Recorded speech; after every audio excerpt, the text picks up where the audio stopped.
Olá Floripa, olá Brasil, olá mundo, eu estou aqui André Patunas e este é o programa Vida Inteligente, trazendo hoje meu querido amigo e irmão Jorge Antônio Ouro.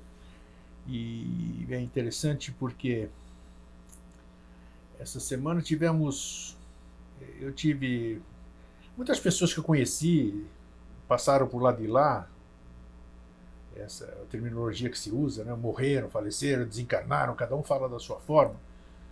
E eu estava pensando assim, né, como o tempo passa, quanto tempo resta para cada um de nós, né, pelo menos nessa passagem física, que é o que a gente conhece, né? Eu não me lembro de absolutamente nada, se tem lado de lá, se tem lado de cá, não lembro de absolutamente nada. Eu só lembro que eu durmo, acordo. O Jorge já falou aqui que tem a questão do sonho, tem a questão do sono, que um dia você não acorda de outro jeito. Isso aqui já foi muito explorado aqui. E aqui o Vida Inteligente está entrando agora, que a gente sempre fala dos 11 anos, mas nós estamos entrando agora aqui, né? Nós estamos conversando, nós estamos entrando no 12º já. 12º, né? Já 2005 para 2017, em julho, 26 de julho, Vida Inteligente vai completar 12 anos, né? E o Mosaicos do Novo Ciclo em 28 de setembro desse ano, também 12 anos. Mas o que são 12 anos perante o sempre, que a gente sempre fala aqui, né? Sempre fala. E um dia o Jorge está aqui, e eu quero aproveitar, já que se apresentou e está falando aqui para mim. Já falamos isso muito no passado, se é que existe passado, né? Existe só o agora, né? Mas tudo bem. Já falamos sobre isso, sobre a questão do todo, né? Que muita gente fala, o todo, e filosofar é uma maravilha, né? Nossa Senhora, tem uma fala bonita, assim, você fica até bobo de ver falando do todo, falando, nossa, essa pessoa sabe o que é o todo, né? E tudo isso aqui. E aquela coisa outra também do sempre. Eu acho que um dia, até o programa, o tema está se apresentando aqui, o todo e o sempre. Eu quero um dia dissecar, 2017, trazer o todo e o sempre de novo para o hoje, trazer o todo e o sempre para o hoje, para reexplorarmos ele, para mexermos um pouquinho mais nele, para tentar dar consciência dele. Porque você falar uma coisa é uma coisa, entender essa coisa é outra coisa, saber o que está falando é outra coisa ainda. E o assunto se apresentou aqui, né? Que bom. E eu acho que vai ser um dos próximos temas. Não sei quando, mas vai ser. Sempre. Você fala de sempre? Que lindo. Ai, que bonito. Quando a gente posta alguma coisa, não tô gozando, não estou fazendo nada. Quem me conhece sabe isso.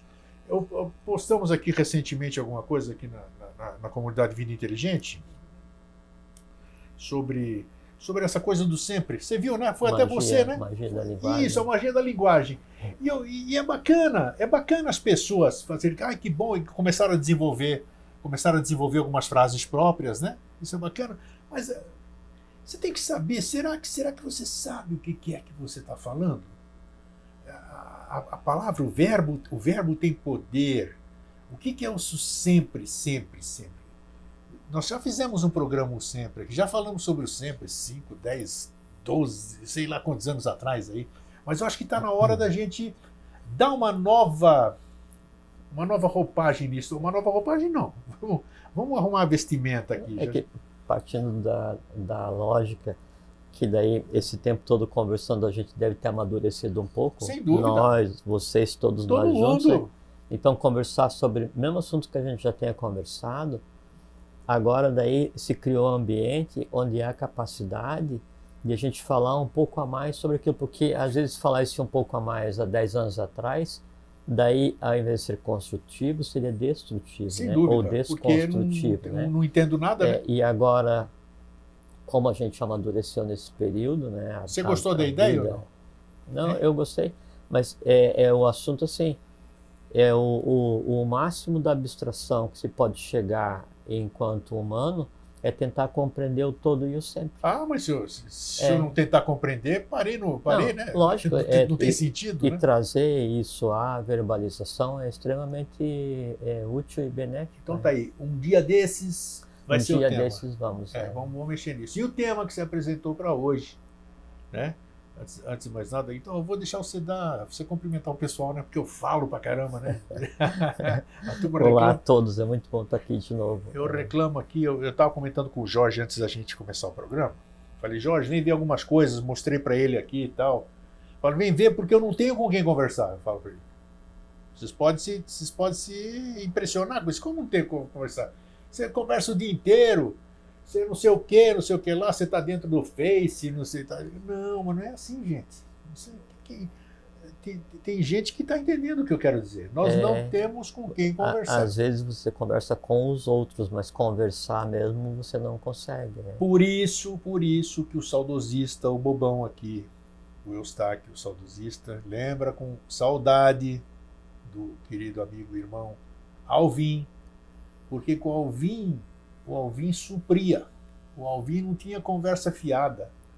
O Alvin era aprendizado. Você falava, ele era humilde de ouvir, ele falava, era uma sapiência verbalizada. Então isso era gostoso. E a gente sente falta disso, de conversar sobre coisas, sei lá, com coisas que Ele continua do mesmo jeitão. beleza, entendeu? Então eu falei pro Jorge, então quando ele vem aqui, eu tenho que dividir alguma coisa com ele, eu divido, converso alguma coisa que eu não posso conversar com ninguém, porque não não estou menosprezando ninguém, mas é diferente, você tem que conversar, você tem que ter a resposta de imediato e tudo, então isso é muito gostoso de acontecer. E quando a gente se encontra aqui, a gente sente esse prazer, realmente nós fazemos uma coisa agradável aqui. O Jorge fala que a gente se diverte, é uma diversão. E diversão não é ficar dando risada, achar graça, não. Diversão é alegria, é você se preencher de satisfação de poder, sei lá, né, tá num ambiente gostoso, é como se tivesse, cada um tem o seu, sentado numa praia, tomando vento, tomando sorvete. São momentos agradabilíssimos onde a gente conversa sobre coisas que a gente não pode conversar. Vai tomar café, você vai conversar o quê? Com quem? Na sua casa? Não. Em outros lugares? Não. E aí? Então, essas... Assim, é dentro daquilo que a gente tem conversado esse tempo inteiro, né? Então, cada coisa que a gente gosta é um conglomerado que a gente tem, né? Sem dúvida, é. Quem gosta de conversar de futebol, de luta, de corrida de carro, quem gosta de ir em shopping, né? Interessa o que seja, cada conjunto de gostos é uma determinante, né? E essa determinante daí na alma de cada um, ela tende a criar os hábitos, né? Os desejos, ela norteia a vida. E tem conglomerado que é fácil de ser atendido. Então, se você gosta de ir no shopping, você independe de... Pega o carro e vai para o shopping. E aí você atende todos aqueles desejos. Gosta de futebol, ou vai no estádio, ou vai assistir na televisão. Então, você sempre consegue atender. Só que há conglomerados, né, que daí eles são mais difíceis de ser atendidos por falta de interlocução, né? E quando esses conglomerados eles são determinantes, a não alimentação gera em cada um a sensação de falta de alguma coisa. Então, assim, se a gente gosta de conversar,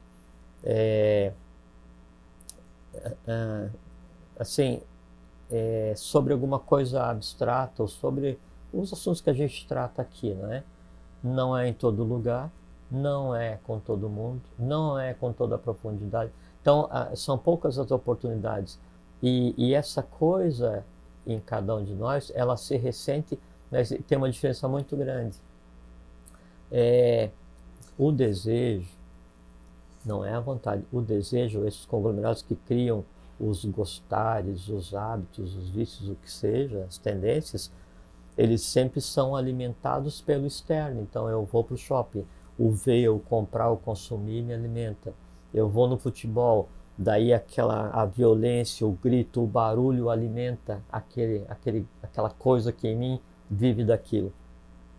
Quanto mais abstrato é aquilo que existe em você, ou aquele que existe em você, aquele conglomerado, ele passa a agir de uma maneira diferente, e ao invés de ele se alimentar de uma atividade externa, ele precisa ser colocado em prática, né, para que daí ele se exteriorize e alimente. É o contrário. Então você não mais recebe, você precisa dar ao outro. E quando a gente gosta de conversar, vamos conversar sobre o sempre. Quando a gente vai conversar sobre o sempre, por exemplo, ao invés de eu estar me alimentando, estou alimentando o meu desejo de, eu estou alimentando, né, a minha satisfação do dever de falar sobre o sempre. Sim, é bem diferente. Sabe, é um viés, é uma mão diferente. Você não está esperando, você está compartilhando. E a pressão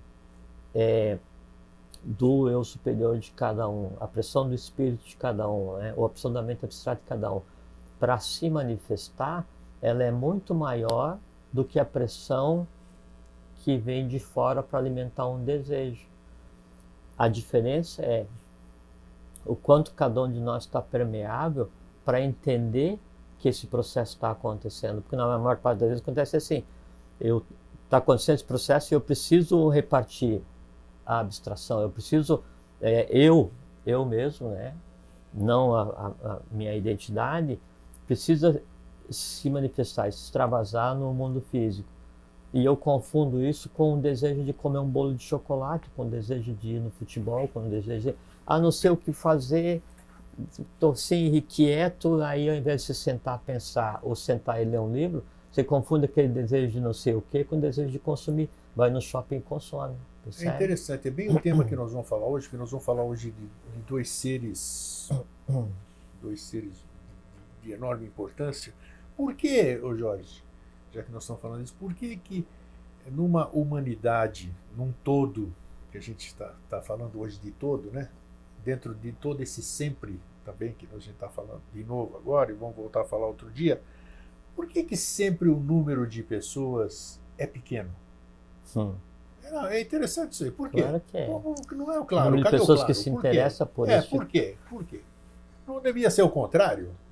Não é o que a lei dita, não é o que as filosofias falam, tudo isso aqui. Por que sempre, até aquela filosofia, agora me veio aqui à cabeça, não sei, é mais fácil, como é que é, um camelo passar pelo fundo de uma agulha do que um rico entrar no reino dos céus. O camelo é aquela corda, né? Isso, exatamente. Quer dizer, tem uma simbologia nisso. Por que sempre são poucos, quando deveria ser o contrário? Por quê? É que nós estamos em um momento de desequilíbrio. Mas sempre foi. Você percebe desde o passado assim, poucas pessoas se destacaram. Destaque alguém que... Não, é que daí não dá para usar o termo sempre, né? Porque a gente vive um momento de desequilíbrio, desde um problema que aconteceu antes do nosso ciclo, foi no caso a queda da cadeia lunar. Aí isso transborda para o nosso momento evolucional. A humanidade adquire corpo físico, adquire matéria tardiamente, e tudo que ficou por se resolver, então ele vem gerando uma série de ocorrências, às vezes não previstas, né? E por conta disso, então, a humanidade está em um momento de desequilíbrio de maneira geral. E o que tem sido feito desde o momento da queda é tentar colocar a humanidade de volta no estado de equilíbrio. Quando a humanidade estiver no estado de equilíbrio, não significa que todos vão se interessar pela mesma coisa. Ainda assim, vai haver 7 tônicas, ainda assim essa se divide em 7, cada ser humano com um perfil, com um aspecto, né? A diferença é que no estado de equilíbrio, cada um estado de ser humano em si ele experiencia a paz. Vamos pegar a humanidade hoje. O errado na humanidade hoje não é que alguém se interessa por futebol e alguém se interessa por conversar sobre o imanifestado. Isso não é o errado. Isso é a idade evolucional de cada um. O errado é que, geralmente, o fato de eu me importar com uma coisa e você com outra, isso vai gerar um atrito. Então, o errado na humanidade hoje é a falta de paz, é a falta de equilíbrio naquela condição em que o ser humano está. Na estrutura sinárquica, né, que existiu sempre quando tem um impulso evolucional, e começa uma nuvem, dispara uma sub-raça, e também na organização da Agartha, o modelo sinárquico ele não implica em que todos são exatamente iguais, não é uma linha de produção. Todos são exatamente diferentes em sua igualdade. A diferença Exatamente diferentes em sua igualdade. Interessante isso. é todos diferentes e todos iguais em uma coisa, em paz, cada um está exatamente aonde deseja estar, cada um está exatamente aonde deveria estar e cada um está exatamente aonde é feliz em estar. Então, em tomando esses três princípios como base, cada um tem um mundo perfeito e acabado. Eu sou um guerreiro, vamos fazer de conta, e eu estou feliz, então é ali que eu desejo, ali que é minha tônica, ali que eu estou preparado. Só que eu vejo que a guerra e o guerreiro em um estado sinárquico é aquele que defende a ética, a ordem, é o que faz guerra, porque a guerra não existe contra outro, né? Mas eu vejo que daí a arte da guerra, ela já não me dá mais paz, ou parece que eu gostaria de outra coisa. Vamos conversar. Que coisa? Eu gostaria de trabalhar a terra. Então vem cá, nós vamos te preparar, você não vai ser mais um guerreiro, nós vamos te preparar para você trabalhar a arte da produção da vida, né, que é criar alimento.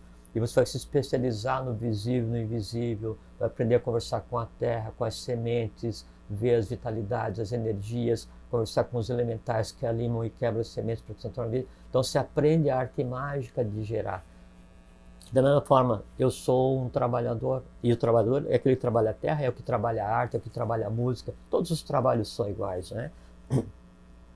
E não há um desequilíbrio, né? Por exemplo, no nosso caso hoje no mundo, que a arte ela é usada como um ópio para o povo, né? Então, o que trabalha com a arte, ele ganha em um mês o que produz na terra não ganha na vida inteira. Isso é um desvio intencional, que não é o meu caso. Aí eu estou trabalhando na terra, mas eu percebo que daí eu quero alguma coisa além do que trabalhar os elementais da terra. No exato momento em que eu vejo que há a possibilidade de eu mudar, ou o desejo, ou a vontade de eu me transformar, então eu vou me qualificar para quê? Eu vou ser então um sacerdote, não de uma religião, porque não existe uma religião, não existe interface entre homem e divino, porque a paz só vem quando o homem e divino estão em uma unidade, né? Você é um sacerdote. Bonito, hein? A parte vem quando o homem e o divino. A paz só vem quando o homem e o divino estão em unidade. Gostei, duas frases bonitas hoje. Estamos inventando, estamos indo bem. Por isso que eu estou repetindo. Estamos indo bem, né? Está indo bem. Então aí eu não quero mais trabalhar a inteligência da Terra. Eu quero trabalhar o conhecimento cósmico. Devo ser preparado para ser um sacerdote templário. O que eu vou aprender? Ao invés de aprender o visível, eu vou aprender não só o invisível do visível, mas o invisível do invisível. Então aí eu consigo compreender todo o universo. E para que eu compreendo aquilo? Para traduzir, para repartir. Para que eu vou produzir na Terra? Vou produzir para repartir. Por que eu vou ser um guerreiro? Ser um guerreiro para repartir o quê? A ética, a preservação do equilíbrio. Entende? Sempre repartindo. E o guerreiro não necessariamente tem a conotação de coisa ruim, né? O guerreiro é aquele batalhador. A guerra é uma invenção humana, não existe, né? O estado mental de guerreiro, ele existe. Que é o que exercita a vontade, que é o que controla a si mesmo. Esse é o verdadeiro guerreiro, né? O conceito de guerra externa é uma invenção humana, e aí tem a ver com, no meu caso. Então, esse é o estado de equilíbrio, né? Isso é um modelo sinárquico. Então, daí no mundo hoje, o que está errado, o que está em desequilíbrio, é que cada um em seu próprio lugar, cada um em si, desconhece o que seja paz e confunde a paz com a satisfação, ou a felicidade, com a satisfação temporária dos desejos que nele existem. E uma coisa fantasticamente correta, quem falou, quem chamou atenção para isso, né, porque é verdadeiro, é que essa paz ela tem que vir de dentro de você. Óbvio. Eu só posso ser paz, eu só posso falar em paz se eu sou paz, se essa coisa reside dentro de mim. Eu tenho que passar essa... Olha que aquela pessoa, aquele ser, ele me passa uma paz, uma sensação de paz. Quantas vezes a gente já ouviu falar isso aqui, né? Então, essa é a sensação. Então, a gente não pode falar sem expressar a paz, né? Abundante acordes, os loquitur, a boca fala o que do coração transborda. Se ninguém dá o que não tem, não Eu adianta. tenho usado muito essa frase. Você não pode de não dar o que se não propor a ser um sacerdote se você é o caos em duas pernas. Não tem condição. Ninguém é perfeito, não é? A vida, ela é uma luta pela perfeição interna, só que em um nível de controle. Você pode ser imperfeito astralmente, mas ali você exerce a vontade para ensinar aquela porção que você chama de alma, né, a adquirir consciência. Quando aquela imperfeição é quem dá a voz, quem dá a tônica da tua vida, não adianta se fingir de sacerdote, porque você não é o caos ambulante. Agora você viu porque que eu comecei a me entusiasmar com o livro que eu comecei a ler, né? Porque só nas primeiras coisas já dá esse entendimento. Porque são artigos, são compilações de ensinamento do professor, senhora, né? Então já... E feito por quem fez, né? Então Depois eu digo o nome do livro. Eu já publiquei hoje. É uma leitura de grande fôlego. Nossa, eu publiquei hoje na comunidade Vida Inteligente. Mas o tema que se apresentou hoje, nós estamos dentro do tema, foi de Blavatsky a JHS. Né? Por que apareceu Blavatsky a JHS? Porque teosofia e eubiose. Né?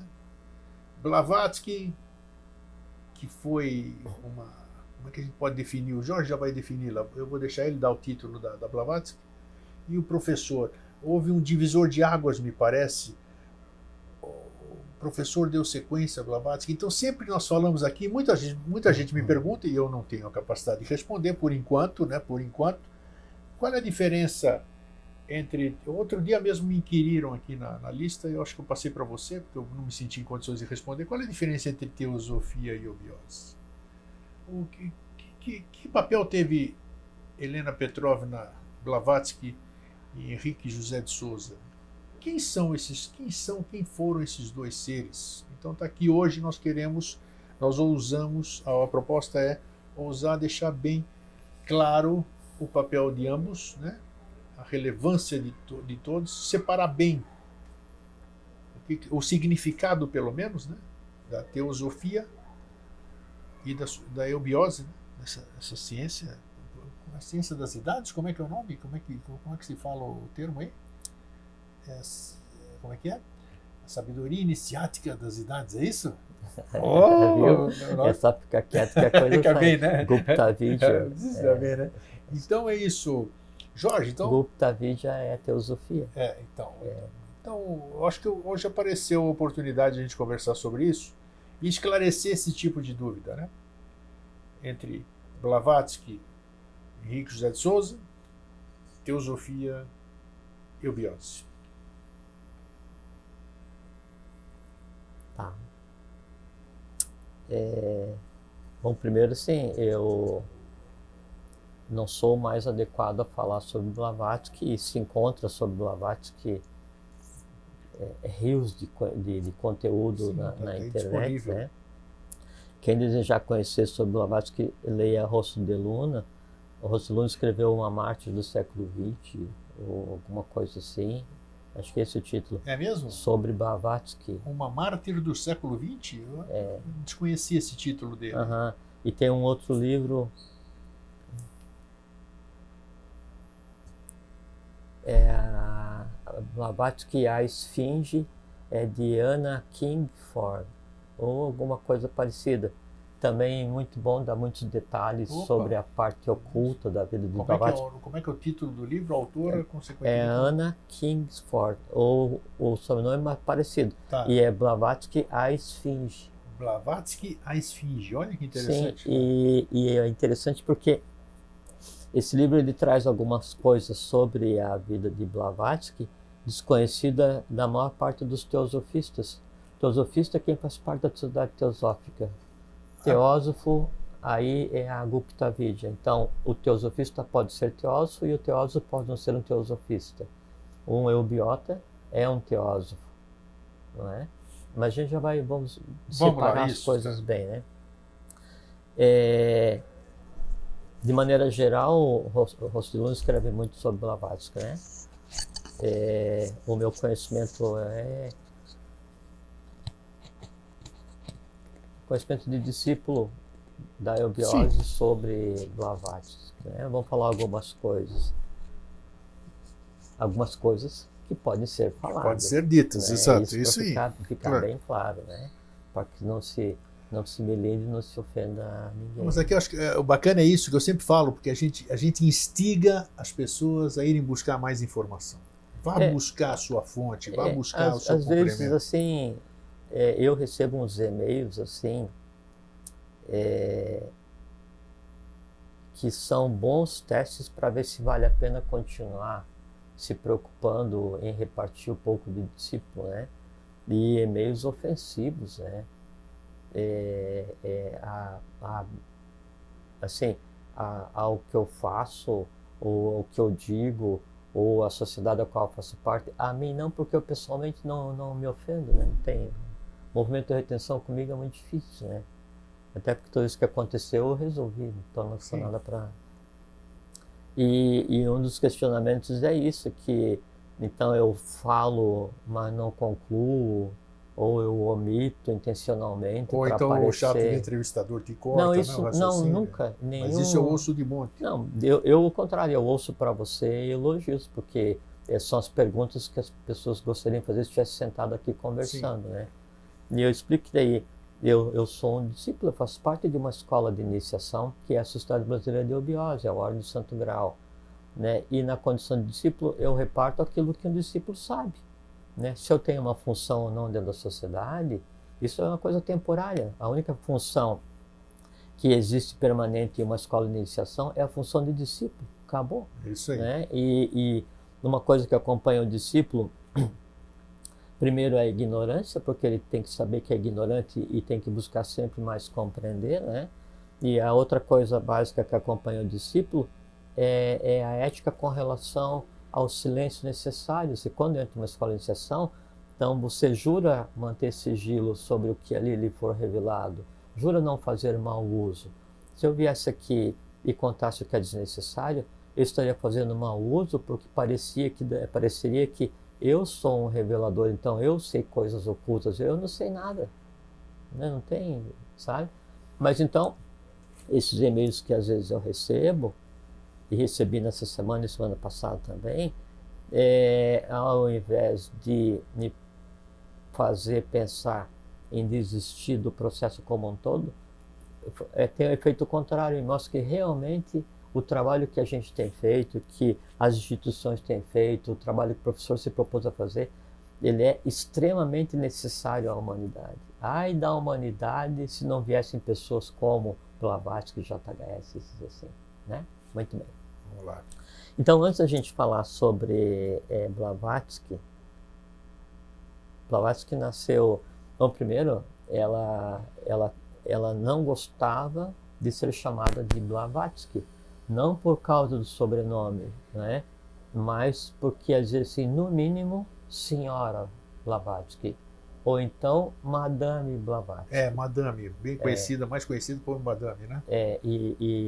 Mas não Blavatsky, porque ela tinha personalidade absolutamente rebelde, controversa e às vezes agressiva, e ela dizia, tipo assim, um grego de saia, não leva nada na bagagem. Falou, levou. Falou, levou, isso mesmo. Né? Isso fazia parte. Bom, mas então antes da gente falar do Blavatsky e do professor Henrique José de Souza, a gente tem que traçar um caminho para ver o porquê que ela veio, né? E depois o porquê que o professor veio fazer o que teve que fazer também. Isso, e eu gostaria que você definisse também, dê um título para Blavatsky. O que ela era?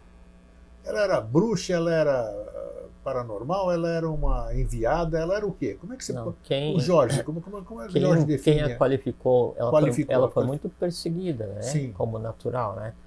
E quem a qualificava de charlatã, de bruxa, de mesmerista, de enganar os outros, né? De mesmer, do mesmerismo, né? E que ela forjava as cartas que recebia, esse tudo assim, era o pessoal consciente da contramão, da mão esquerda, que sabia que tinha que atrapalhar o trabalho dela quando foi fundada a Sociedade Teosófica, né? Blavatsky era iniciado, um adepto, né, de alta estirpe, nasceu para isso, Sim, mas ela se iniciou em algum lugar, Blavatsky? Todos se iniciam, né? Todos, né? Porque ela tinha, pô, ela Não, mexeu em coisas não, a que a gente, Blavatsky, as instâncias de Xi'an, não, mas aí ela já estava sabida já. A Blavatsky, sim. assim, ela andou boa parte do mundo. Pô, a Blavatsky, quando ela veio para fazer conferências para vir na América do Sul, que ela foi no Peru e essas coisas assim, ela veio no Brasil, foi no Rio de Janeiro, que eu não podia deixar de ir. E a história não conta isso, mas ela esteve em Ponta Grossa, esteve em Vila Velha, no Aqui no Paraná. Paraná. Ela tinha que ir ali também. Então, ela andou assim, e ela assim, se iniciou desde o Tibete, né, até o conhecimento em voodoo, né, em um determinado lugar nos Estados Unidos. Então, Ela fez parte de um processo de iniciação, então. Ela foi uma iniciada. Não, é que é diferente. É diferente. Diego. Se você pegar, né, o iniciado, que ele é um discípulo que atingiu um grau mais elevado, isso que eu quero ela esclarecer. não era discípulo. Não Tá. era um mestre. Tá. Né? Não era um mestre. Não, ela era uma pessoa que, assim, um ser que nasceu para isso. Tá. Que, assim, ela foi engendrada, tanto é que Blavatsky De onde é que ela veio? Agora eu te botei. Pois é, né? Veio lá de baixo? É muito provável. Muito provável, tá. Vamos dizer muito provável. A Blavatsky, ela, como todo ser que vem para fazer isso, ela daí não era você pegar as fotos de Blavatsky ao longo, você vê que não é a mesma pessoa. Tá. Então ela teve seus tulcos, então? 7. 7, beleza. São coisas que a gente precisa ir esclarecendo. Não, aí. teve 7, né? Tá. Então só isso já mostra a natureza dela, né? E ela estava, cabia a ela o impulso de desenvolver, né, uma sub-raça da raça ária, que é um trabalho que cabe a Manus, né? Aí, então volto ao início e uma explicação primeira para mostrar daí onde se encaixa Blavatsky e depois onde vem o professor. Perfeito. Tá? Então você sabe que a gente teve a raça bórea, hiperbórea, lemuriana, atlante e depois a raça ária, né? A raça ária. Toda a raça mãe se divide em 7 sub-raças, né? A primeira sub-raça da raça ária foi a área hindu. A área hindu, ela foi conduzida pelo Manu Rama, né? E se estabeleceu no que hoje se conhece como Índia. Depois veio a segunda sub-raça da raça ária, foi a raça ário-semita. A ário-semita foi conduzida pelo Manu Urgardan e ela se estabeleceu na região do Eufrates e na Síria, onde tem batalhas hoje, Sim. né? E a região do Eufrates ali, Babilônia, Iraque, aquela região exatamente. ali, né?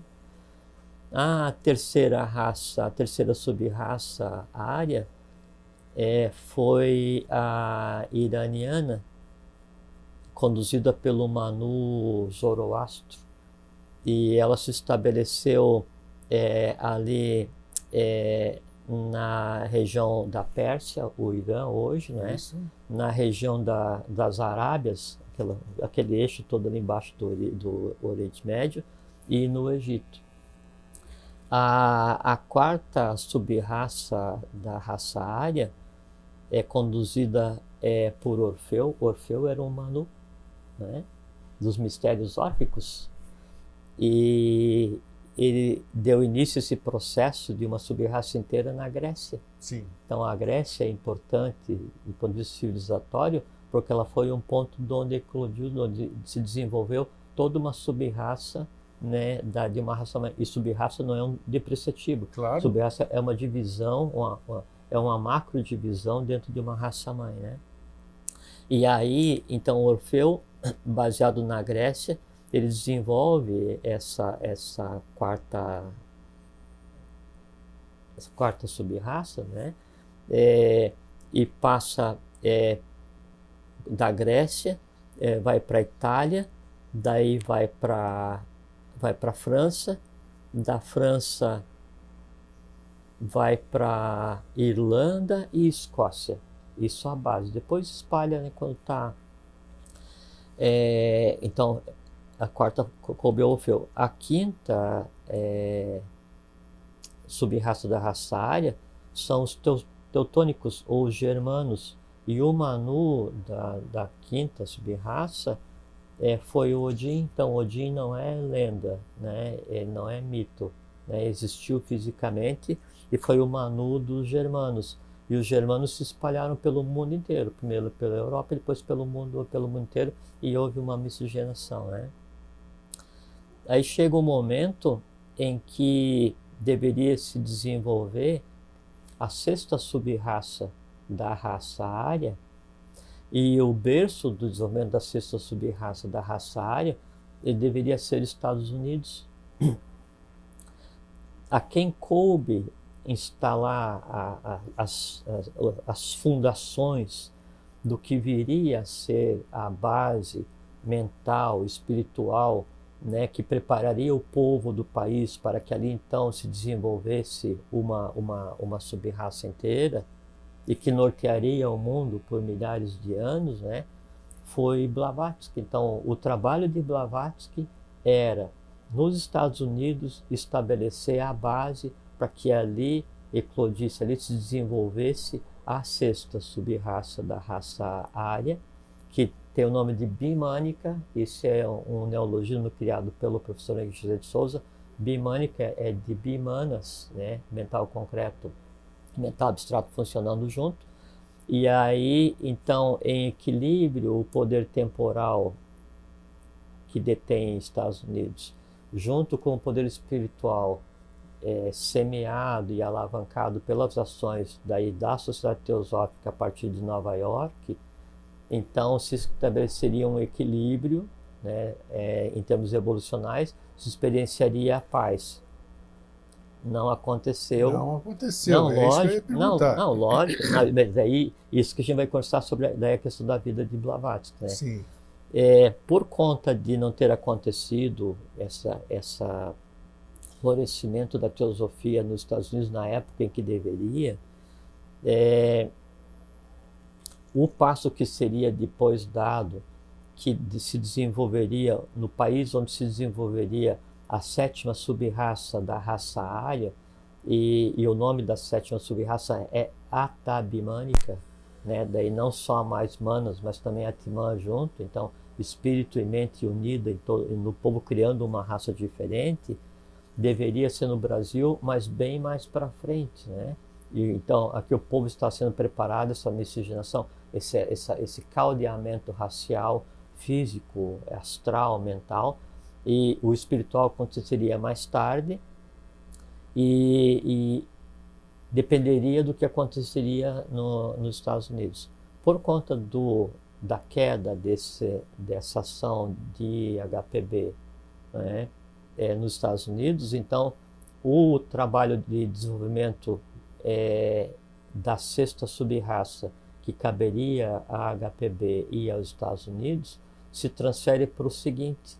Então, no Brasil, se desenvolve o trabalho de criação da sexta sub-raça e da sétima sub-raça da quinta. E tem uma coisa muito interessante, que é o seguinte, Vamos lá. Só terminar uma frase daí. Não perco o raciocínio.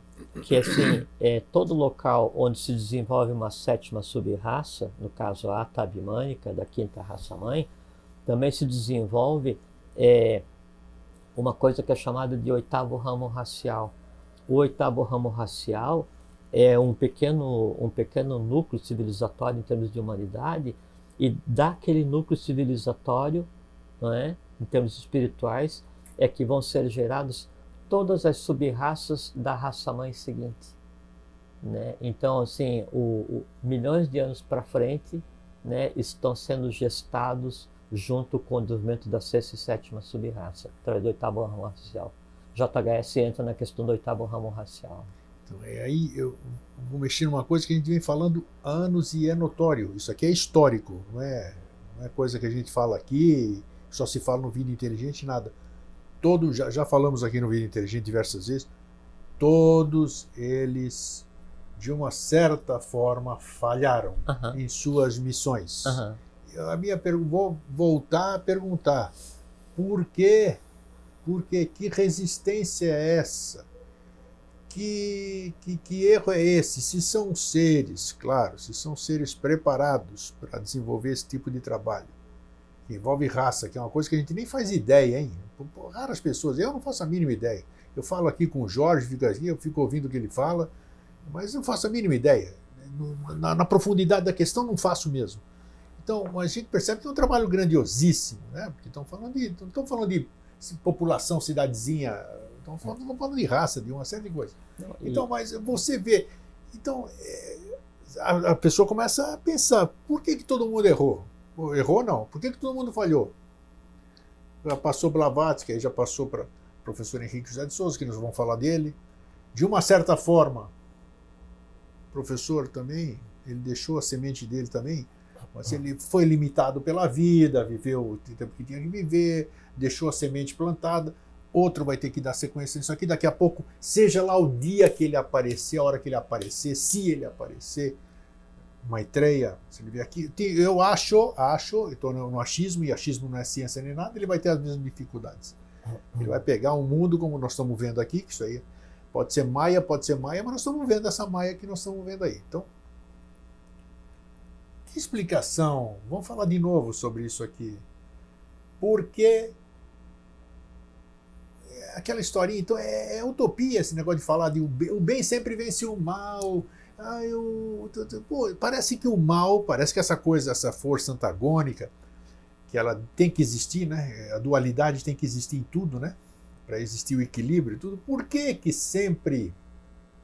Qual é o fator que leva um avatar, um bodhisattva, seja lá o que for o título, que não importa, né, mas que tem uma visão, o que leva este ser, este missioneiro, seja lá, a falhar em sua tarefa? Que é uma realidade, a história está aí para contar. Qualquer personagem que você pegar ao longo da história, ele falhou. Mas ele falhou. Se você não faz uma corrida, mas não consegue atravessar a linha de chegada, você falhou. Não atravessou? Vamos lá. Depende se a corrida tinha o objetivo vencer, né? Se o objetivo era dar o exemplo, sim, aí ele ganhou, né? É que assim,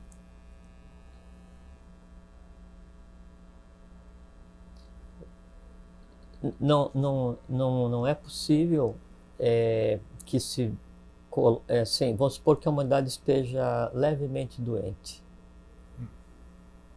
O que se faz é oferecer o remédio, né? Mas aí a humanidade ela tem que desejar tomar o remédio. Sim. Não se faz como você dá remédio para criança que goela está fazendo abaixo, manha, que está doente e precisa tomar, você tranca o nariz, segura e enfila a goela abaixo. Isso não teria o menor valor evolucional, porque a humanidade ela tem que amadurecer por si. É um processo de aquisição de consciência. Quando esses seres vêm para tentar restabelecer a lei, como Krishna diz para Arjuna, toda vez, Alanu, que Dharma declina e a Dharma se levanta, eu me manifesto e segue, né? Toda vez que vem um desses seres para tentar restabelecer a lei ou desenvolver um passo seguinte para a lei, como no caso do trabalho de HPB ou de JHS, vem um entorno, né? E esse entorno humano, às vezes vem um entorno invisível para a sustentação. Em todos eles, se pegar todos os Manus, Avataras, Bodhisattvas, Budas, todos eles tiveram um entorno invisível, e às vezes esse entorno invisível ele se manifesta numa ordem de sustentação ou num grupo de seres que sempre são os mesmos acompanhando todos eles, né? Isso é uma tônica, uma coisa muito interessante. Os que acompanharam Odin ficaram em torno de HPB, ficaram em torno de Dharana, que foi no início do trabalho de JHS, todos eles sempre vêm, né? Mas há o fator humano, a humanidade tem que fazer por si. O entorno humano aglutinado, ele tem que trabalhar para que a coisa aconteça. Mas quem é que está falhando? É o mestre que está falhando com os discípulos? Mestre, vamos dizer que cada um deles é um mestre. Não, o mestre e a humanidade seriam os falha. Discípulos. Por que os discípulos sempre atrapalham os mestres? Não, o mestre nunca falha. Acontece o seguinte, Grego, é que daí não se pode iniciar a humanidade como um todo. A gente volta ao início da nossa conversa de hoje. Sempre vai haver diferenciação. Então, quando, por exemplo, assim, vamos supor, quando Buda estava existindo, quem sabia a respeito de Buda era um pequeno grupo do seu entorno. Depois, ao longo dos anos, E isso eles foram por passando. exemplo, Blavatsky, quando ela abandona os Estados Unidos em 1878, e daí ela vai para a Índia, né? Aí depois da Índia ela vai para o Ceilão, Sri Lanka, né? Que é o Ceilão. Aí ali ela oficialmente se converte para o budismo. E ela não podia se converter para o budismo, porque ela pregava o Satyanasti Parodharma, não existe religião superior à verdade. É a religião que ela estava preparando, dentro do Religas Religare, era a religião de Maitreya, né, que é unir o visível e invisível, o humano com o divino. Então ela se converte oficialmente ao budismo. Né? Ela tinha conhecimento de que viria o Kalki Avatar a qualquer dia? Claro que tinha? sim, lógico que sim. Tá. Até porque já vamos conversar sobre, né? O entorno que deu suporte à HPB, que são chamados mestres, né? Moria, Kutume, Hilarião. Então, daí não eram pessoas, né? Então, quando ela fala assim, ela tinha um mestre que daí ela encontrou em Londres, né? E que depois disse que então ela teria que um dia ir para Nova York para fundar a sociedade e que deu um caminho para ela seguir. Daí, esse mestre não é o mesmo que ela vai ver sempre, né? Ela, então, quando se refere a Moria, Moria é uma linha, né, do Pramanta. É um conjunto de adeptos, né? E esse sempre vem gerar. Esses são o entorno que eu te disse que sempre acompanha, Sim. né? Mas ela tinha ciência, tinha noção do trabalho a ser feito, né? Mas eu até falei para você agora há pouquinho, que é uma coisa muito engraçada, que Kutumpa é Kutume é o conjunto, né? Então o indivíduo Singular é o e Kutumpa. plural. Exatamente. Então o Kutume, na verdade, seria um Kutumpa, mas na verdade ele tem um nome. É só nome separado, inclusive, não é um nome junto aqui, é separado. Kutume, Isso. Kutumpa, E por assim, um dos que seguiam e apoiavam o trabalho era o Djwhal, né? E Djwhal pertencia a uma das linhas, mas aí ninguém falava assim, olha, eu conversei hoje com o Djwhal. Assim, não, hoje eu conversei com o Kutume. Isso em si já era uma maia, né? Aí, mas consta que um dos Kutume, ao escrever sobre Blavatsky, ele fala assim, é a mais imperfeita das mais imperfeitas, a mais desequilibrada das desequilibradas, mas é o melhor que nós dispomos hoje, pelo tudo que ela é, pelo tanto que ela é e pelo que ela nem sabe sobre si mesma. Porque o que eu li dela, vamos dizer, claro, ela era nervosinha, temperamental. Não, a Blavatsky, então diz que ela tinha o dom dos 40... mal-humorada. O dom dos 40 idiomas, né? Então, ela conversava hoje fluentemente em qualquer um dos dialetos hindus, ou em sânscrito, ou em César. Foi dado a ela, inclusive, o conhecimento do César. Sim. Porque a partir do César que ela conseguiu ler o Kyuté, de onde escreveu a doutrina secreta. Isso aí. E aí hoje ela conversava em qualquer idioma e amanhã ela não conseguia, no outro dia seguinte, não conseguia falar uma frase naquele mesmo idioma. Então mesmo esse conhecimento, essa coisa só era dado, ela só usava quando necessário, o resto academicamente, né? E a gente pensa assim, Blavatsky foi assim uma gigante, né? E aí a gente imagina um asceta místico, estudioso, tranquilo, né, como um mestre tibetano. E mesmo essa figura de mestre tibetano também é controversa, não é bem assim que as coisas são. Mas ela era uma pessoa que até conseguir compreender qual o seu objetivo de vida, convivia em si com uma revolta, como é natural com qualquer um de nós. Sim. Enquanto não se descobre o objetivo, a revolta é a companheira diária, né? A questão é como a vontade lida com a revolta, né? E aí, então, Blavatsky comia carne mais gorda possível, e gostava de comer Era ovos. totalmente desregrado. Colocava banha, e assim, todo mundo preocupado com a saúde dela, e ela doente, problema nos rins, no fígado, nos de respiração, coração, pulmão, né? E fumava e bebia, né? E assim, e completamente paciente um dia, completamente agressiva no outro, Isso, bem mas isso. não aquela agressividade gratuita. Ela não tinha paciência com as ignorâncias. Ela em si não era ignorante, porque ignorância é avidya, É né? desconhecimento. E de avidya ela nunca padeceu, porque ela nunca foi ignorante. O que ela estava era um processo de descobrimento de si mesma.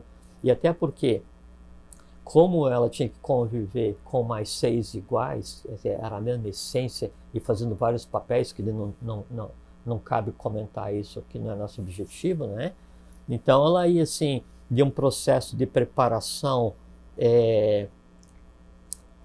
de estudo, né, no Tibete, onde ela tentou 3, 4 vezes ir, para só depois então conseguir, né, até ela estudar voodoo, como a gente conversou, e aí sai dessa parte de estudo e em 1861, 62, vai para a Itália participar da Batalha de Mentana lá, e essas coisas todas que também não é o caso a gente comentar aqui agora, né? Então era um ser que não cabia em si. Acho que essa que é a definição para os grandes seres. Eles não cabem em si, né? E aí há uma dificuldade muito grande de se adaptar aos padrões humanos. Ela nasceu em 1831 em Ekaterinoslav, na Rússia, né?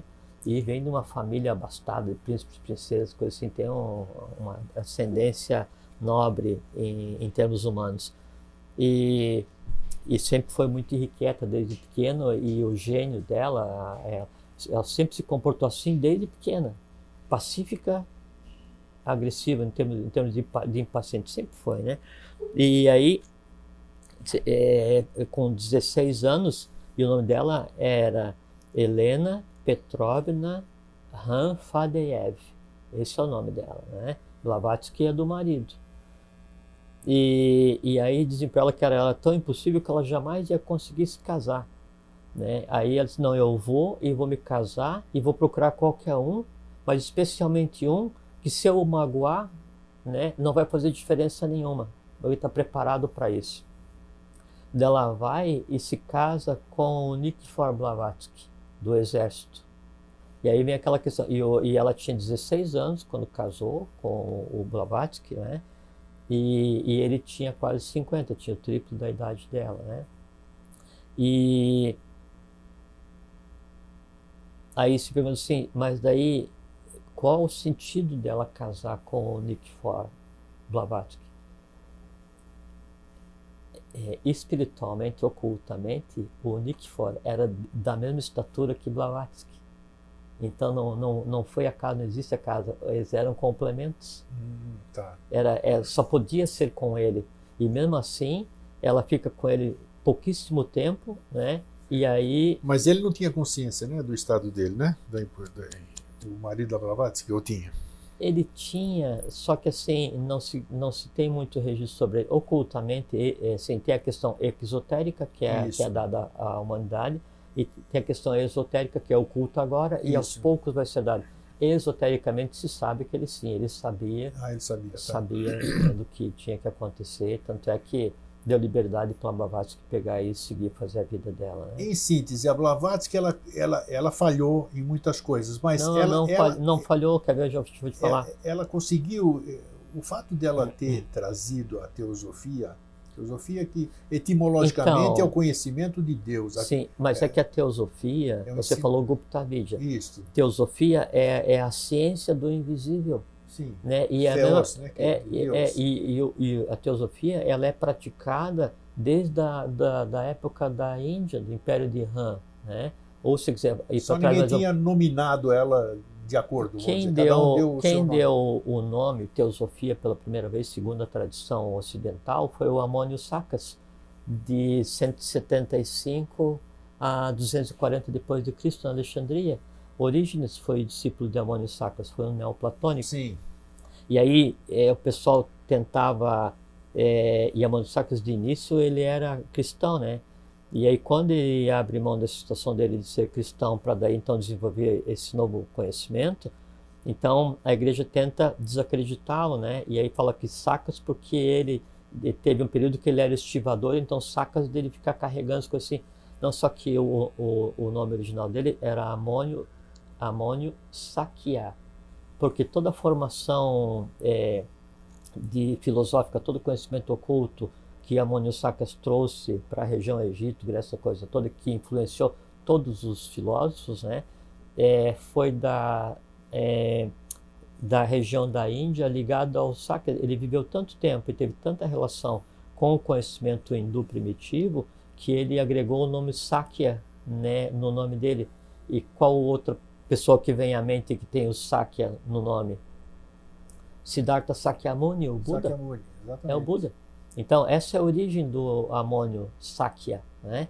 E então, o Amônio foi que ele, por primeiro, criou o termo teosofia, né? E veio sendo usado. Só que, de início, bom, então a Blavatsky, ela larga do Nikifor e sai virar esse mundo de cabeça para baixo. Você imagina uma mulher sozinha, em 1800 e pouco, andando assim, Ceilão, Índia, Egito, Afeganistão, né, a própria Rússia, a região do Cáucaso, daí Tibete, China, América do Sul, Brasil. Então, e ela escreveu todos aqueles livros? Ela escreveu todos aqueles livros? Aí vem a questão, né, Grego, que fala assim, que ela dizia que, e ela tinha ciência, que às vezes ela estava escrevendo, mas daí não era ela escrevendo, era ela escrevendo. Sim, a Doutrina Secreta, um livro complexo sobre essa. Né? E o primeiro que ela fez foi Isis Sem Véu. Isis Sem Véu, sim. E Isis Sem Véu, dizem que ela escreveu o seguinte, ela esteve no Tibete, né, e aí teve acesso lá ao Kyute e as coisas assim, e teve acesso a uns outros livros dos preceitos dourados, coisas assim, e aí memorizou o livro inteiro. Incrível, né? E depois, mais tarde, escreveu. Só que daí não é assim, né? Porque ela não memorizou o livro inteiro. Na hora que ela quis escrever o livro, né, ela sentou e começou a ler o livro e escrever o livro. Exatamente. Não então, tem isso de memorizar. Força de expressão. É um procedimento humano que você tenta guardar na mente concreta para depois você acessar e usar. E você esquece, né? E hoje o conceito de memória, inteligência, rapidez de raciocínio está baseado só naquilo que está armazenado nas gavetas da mente concreta, onde ele não esqueci onde é que estão. Se aprende hoje, esquece amanhã, porque a ligação, né, vital entre esses pedaços de astral, onde está o conhecimento de mental, ela é muito tênue, né? Se você não praticar, você esquece. O acesso ao conhecimento real, daí não é mente concreta, é mente abstrata, né? Entrelaçada com o Budi. Aí, quando tem a mente abstrata e Budi, que é o mundo da intuição, aí você vai e assim, ó, vamos falar sobre tal livro. Deixa um segundo. Ah, tá, na página 5, no terceiro parágrafo, diz assim, diz assim, diz assim. O professor chegava a tal ponto, esse acesso ao conhecimento como um todo, que as pessoas duvidavam, daí ele fazia assim, ele não só fazia isso, como ele fazia, ele materializava, ele fazia daí a própria página do livro cair fisicamente no lugar que ele estava escrevendo, não é? Aí então Blavatsky vai, né? E ela tem contato com o que seria depois o mestre dela, mas mestre entre aspas, né? Porque o mestre nesse caso ele funciona só como um orientador, um preceptor. Enquanto a criança não está crescida, eu cuido, temporário, mas na verdade um monitor, mas a criança, não raras vezes, ela espiritualmente, ela é superior ao próprio mestre. Então você pega um Henrique José de Souza, né, o professor, no caminho que ele fez para chegar aos locais onde ele tinha que ir, eu já vou falar, aí então ele tinha alguns seres que o acompanhavam, né, e que já o tinha acompanhado em outras vezes, e ele era então protegido, né, ciceroneado, não é que tenha que ensinar para. No caso de Blavatsky era a mesma coisa. Então, nenhum da linha dos Kuthumi teria o que ensinar a Blavatsky, nenhum da linha do Hilarião, do Moira, Serapis, o que seja, teria o que ensinar, né, porque ela tinha um trabalho que o trabalho deles dependia do trabalho dela, né? Então ela anda o mundo inteiro, em cada lugar que ela vai, tendo contato com adeptos iniciados, né, com ordens, secretas ou reservadas, preparando, né, dando estofo para, assim, que tipo de conhecimento você vai fazer a transposição, a transição, para tentar preparar o Ocidente para que lá aconteça a sexta raça-mãe, no caso dos Estados Unidos, né? E ela fica nesse ir e vir dela, então é assim, realmente, a região da Rússia, região da Europa, Egito, região da África, né, Índia, Tibete, China, o mundo inteiro, né? E sempre teve saúde muito instável, né? E sempre ficou doente. Tem um período que daí ela machuca a perna e aí ela fica com gangrena e ela volta, não sei se para a França ou para Inglaterra, e os médicos querem amputar a perna dela naquela noite, porque senão ela morre no dia seguinte. E essa assim, não e pronto, né? E no dia seguinte ela não tinha mais nem cicatriz, né, na perna. Então ela própria, ela dominava de tal maneira a questão da cura magnética que ela se auto-engendrava, né? Aí se pergunta então por que ela morreu? Se deixou morrer porque talvez já tivesse terminado o trabalho. Tanto é que quando ela vai fazer essa transição, essa transposição do conhecimento para, né, o Ocidente, para criar a Sociedade Teosófica nos Estados Unidos, não é o conceito que se tem hoje de teosofia. E palavras dela de início, assim, eu vou fundar uma sociedade, né, onde possamos aglutinar, né, estudiosos, egiptólogos de maneira geral, para professarmos a questão do conhecimento magnético e alquímico, né, de um Paracelso, de um Amônio Sacro. Então ela lista todos os alquimistas, não tem a ver com o conceito de hoje de teosofia. Funda a sociedade, bom, antes de fundar a Sociedade Teosófica nos Estados Unidos, em 1875, no final de 1875, no início de 1875, ela cria um chamado Clube dos Milagres, porque a base, isso que é uma coisa muito interessante, a base do movimento, que depois viria a ser o movimento teosófico nos Estados Unidos, era formada por espíritas, a doutrina espírita, né? Que era a tônica. Então, funda no início de 1875 um chamado Clube dos Milagres, para atrair, veja que é muito interessante, né? O símile com o trabalho do professor que eu vou falar em seguida, né? Que eu tô vendo porque o professor, antes de fundar a Dharana, né, ele funda uma loja chamada Samyama, né, no Rio, que é uma fase astral da eubiose. Né? Então daí a HPB, e se diz uma coisa muito interessante, porque se fala que a HPB é uma pessoa e HP Blavatsky é outra pessoa, e há um escrito de um dos orientadores dela, não me lembro se do Kutume, de um deles, eu até tenho esse escrito, se você quiser eu posso te mandar, onde é que daí então fala sobre isso e tem a assinatura de, pelo mestre, mas é a HPB falando sobre Blavatsky. Ah, sim. E aí tem a assinatura das duas. Bom, aí ela funda um Clube dos Milagres no início de 1875, para atrair esse entorno humano que daria base ao trabalho. Isso dura menos de um ano, daí alguns meses daí acaba, aí no final de 1875, então se escolhe um nome e se funda a Sociedade Teosófica nos Estados Unidos. E várias pessoas fundaram, né, mas a tônica é o Olcott, Coronel Olcott, né, junto com o Blavatsky, que fundaram. Ele era o presidente de início, né. E aí se começa então essa divulgação para preparar, né, o país, as pessoas que karmicamente nasceram naquele país, para que então se criasse ambiência para o advento, né, da sexta sub-raça da raça ária. Só me diz uma coisa, a teosofia em si, por que foi fundada a Sociedade Teosófica? Eu já entrevistei aqui o presidente da sociedade. Sim, eu sei. Você lembra, né? Uhum. Só que eu não me recordo. Qual é o fundamento? O que era? Por que foi criada? A SBE a gente sabe. Sociedade Brasileira de Eubiose, você vai falar daqui a pouco. Mas tem as séries, tem uma série de coisas ali. tem um aprendizado dentro daquilo. Né? Aham. Qual é a fundamentação da sociedade teosófica? Sim, primeiro eu não faço parte da sociedade teosófica, Sim, mas né? claro, você Então, estudou, você sabe. vejo que tudo que a gente está conversando aqui, eu estou dando minha opinião como, Jorge Antônio Ouro.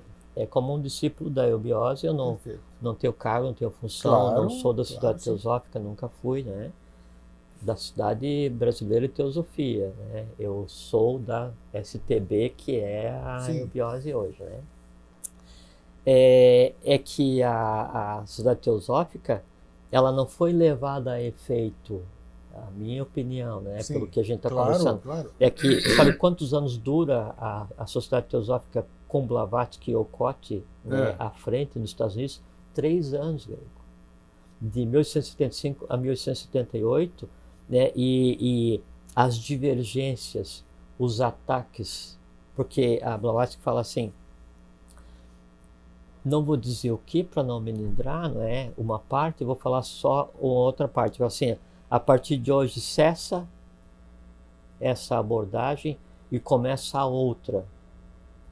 Começa, né, como se fosse assim, a minha fase de dores.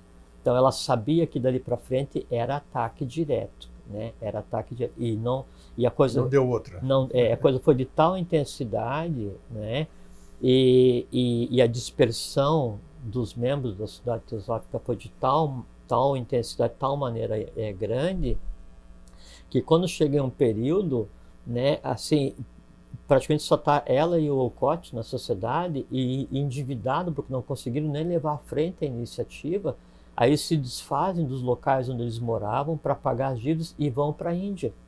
No momento em que Helena Petrovna Fadeyev Blavatsky deixa Nova York e vai para a Índia, né? Primeiro para Bombaim, depois ela vai para Madras, onde na região chamada Adyar, dentro de Madras, ela cria a sede mundial do que viria a ser a Sociedade Teosófica. Nesse momento se interrompeu o trabalho teosófico, né? Que teria por finalidade criar a sexta subraça nos Estados Unidos, e a partir dali nada está escrito. Tá. Então aquela iniciativa de transposição, toda aquela preparação que os mestres fizeram, os mestres segundo a teosofia, né? Kuthumi, todos os Kuthumi, os Hilarião, os Mori, os Serapis, todo aquele povo que trabalhou para essa transição de conhecimento, e todos os livros escritos por Blavatsky para trazer esse conhecimento para o Ocidente, tudo aquilo, no momento, dá em nada. Não que não tivesse desenvolvido toda uma gama de teosofistas, como existe hoje no mundo inteiro, né? Pensadores, grandes pensadores, né? Que ajudaram muito a humanidade e ajudam muito a humanidade ainda hoje, mas para o trabalho que Blavatsky existiu e para o que ela foi preparada, que era pegar e fazer a transição do conhecimento do Oriente para o Ocidente, né? Da Índia para o Ocidente, com vistas a fazer com que surgisse a sexta subraça ária, né, com o Manu à frente, uma porção de coisas, e aí nessa época já existia o mesmo movimento embaixo, uma série de coisas que não vem ao caso. Isso, ponto final. O professor fala, o professor Henrique de Souza, quando o Blavatsky se muda, né, dos Estados Unidos para Adyar, né, aí então a humanidade decidiu adiar a sua evolução. Tá. Tanto que daí depois, em 1878, 79, o que restou da Sociedade Teosófica nos Estados Unidos, ele quase se funde com uma sociedade hindu, e ele inclusive mudar de nome. A escolha de Sociedade Teosófica foi uma discussão muito longa para que se escolhesse o nome, que não tinha a ver com o conceito atual de teosofia. O âmago, o que levava Blavatsky a criar esse movimento, não tem a ver com o que se conhece hoje com teosofia. A teosofia de hoje é um desenvolvimento do que Blavatsky trouxe para o Ocidente, né? Mas o trabalho que ela tinha que fazer, esse nunca foi feito, né? Nunca foi. Depois há variantes, então se pensa que daí se cria a Ordem da Estrela como uma variante da Sociedade Teosófica, para daí então falar que Krishnamurti seria o Avatara. Depois ele mesmo reconhece e ele sabe que não é, ele dissolve a Ordem da Estrela. Então teve teve dissidências teosóficas, Rudolf Steiner fundou, depois antroposofia. Isso, antroposofia, Então, por aí vai. assim, ó, sabe, assim, as peças se separaram. Ela sai, então, Blavatsky sai dos Estados Unidos em 1878. 3 anos de sociedade teosófica somente. E depois ela fica na Índia, não é? E aí em Adyar Fundo, que seria a Sociedade Teosófica Internacional, a Sociedade Teosófica de Adyar. Né? Depois ela anda mais um pouco, né, pela região de Índia, Tibete e tal. Depois ela volta para a Inglaterra, 3 anos antes de morrer em 1891. Em 8 de maio de 1891. E o professor Henrique José de Souza nasceu em 15 de setembro? 8 de setembro? 15 de setembro de 1883. 83, 2 anos depois. Vamos dizer, tá? Então, esse foi...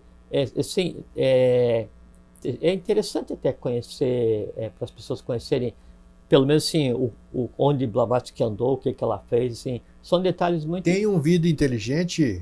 A história de Blavatsky, procura aí dentro do YouTube, eu já apresentei a história de Blavatsky, é um documentário muito bom. E é muito interessante porque, como aconteceu recentemente, né, então se tem muita coisa a respeito, é diferente, porque assim, não vão saber sobre a vida de Orfeu, o que se tem é oculto. Sim. Né? Vão saber sobre a vida de Odin, não existe uma vasta literatura. Nada, tem razão. Vão saber sobre Han, não existe uma vasta literatura. Vamos saber sobre Henrique José de Souza. O que tem é absolutamente oculto. O que vem à tona, o que vem para a internet, são fragmentos que se apoderaram ilicitamente, mas aos poucos vai ser dado. Né? Isso eu já te falei, cobro de novo hoje, está aqui. Eu sei, mas eu vou fazer.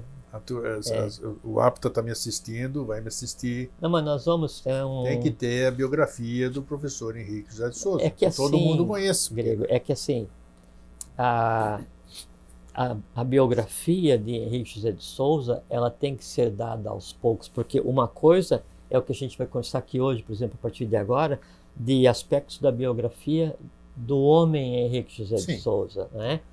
A parte oculta da vida do professor, essas foram as grandes diferenças entre o professor e Blavatsky, né? Tudo sobre Blavatsky está escrito, né? E aí então, ela teve quase que uma vida pública, né? E o professor Henrique José de Souza, tudo sobre ele está oculto, primeira coisa. Segundo, Blavatsky escreveu tudo e deu à humanidade. Né? Como o professor teve que existir em um momento que seria necessário resolver a própria não consecução do trabalho nos Estados Unidos, né? E aí a antecipação então do trabalho que caberia ao Brasil, como sétima sub-raça da raça ária, a questão do 8º ramo racial como semente da própria 6ª raça-mãe e mais outras coisas que fazem parte da vida do professor. Então, 99,995% do que ele escreveu ainda é reservado, é mantido oculto.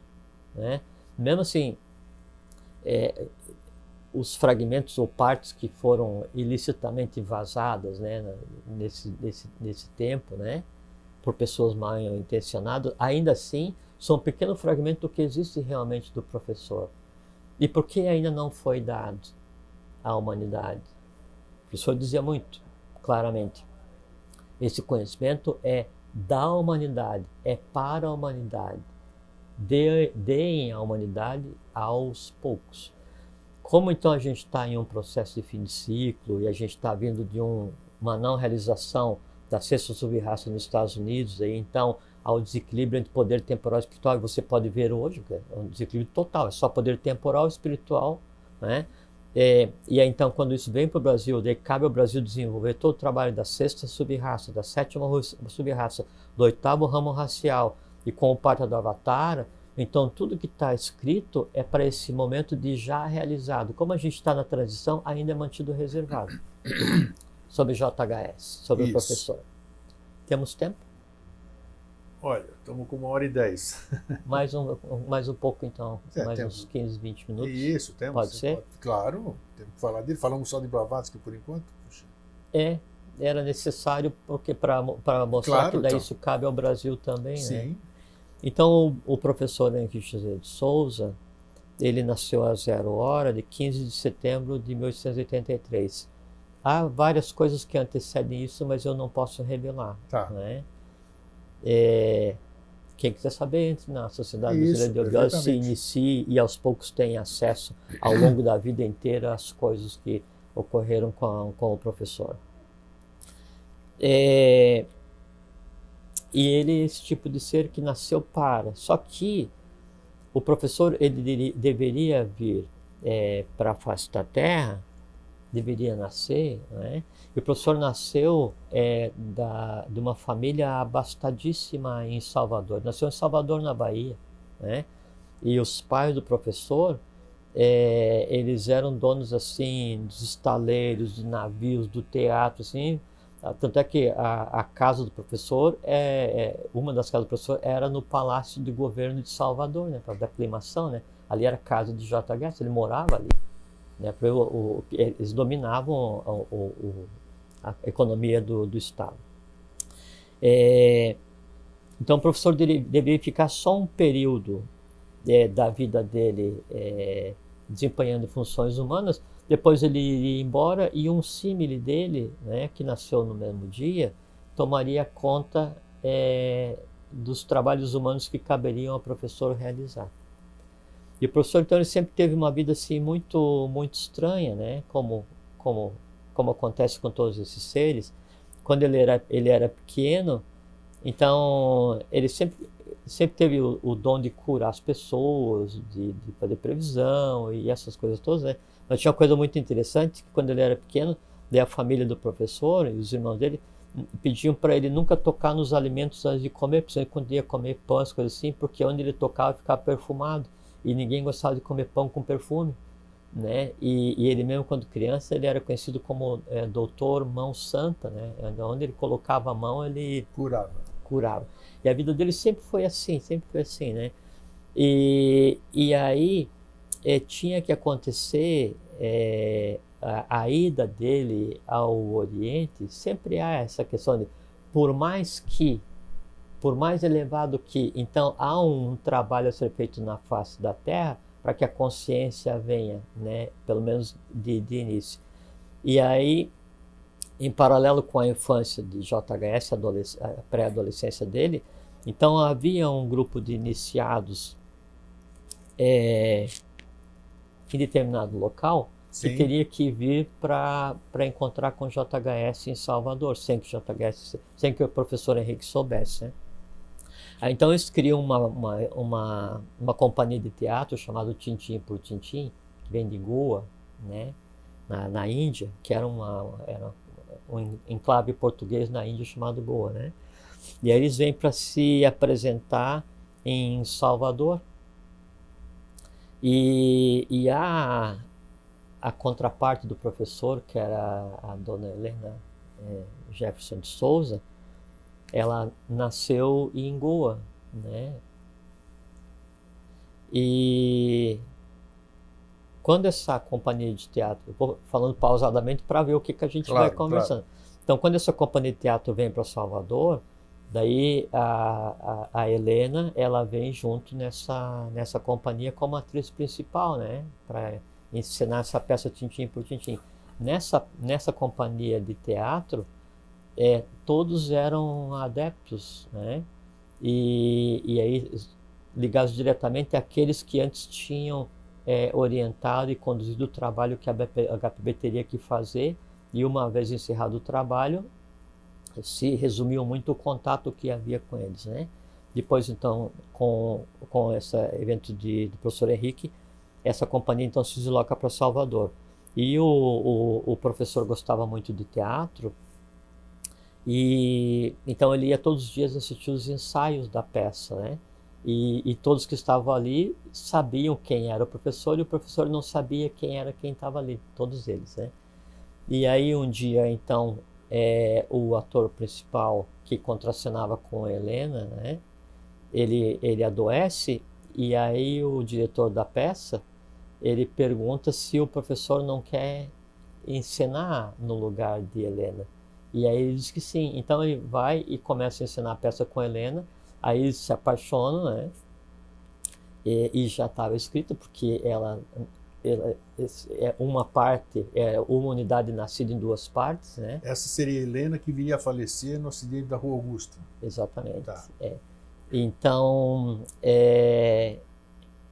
depois que eles se encontram, então é dito para o professor que eles têm que iniciar uma viagem, né? Ele abandona a família e ele segue de navio. Aí, então, eles saem de Salvador, aí de Salvador vão para Lisboa, né? Aí em Lisboa acontece o acidente e depois aí a viagem prossegue. Tem detalhes que daí não cabe, Não pode dizer. não é o sim. caso, né? E aí essa viagem prossegue. Então o professor ele sai de Lisboa, daí ele vai para o Egito, em cima, né, na África. Daí sai do Egito, aí eles vão até o Ceilão, né, aqui embaixo na ponta, né? Depois do Ceilão, eles vão para Allahabad, Índia, né? Quanto tempo durou essa viagem? Tem ideia? Ele ficou em volta 1 ano e pouco. 1 ano e pouco.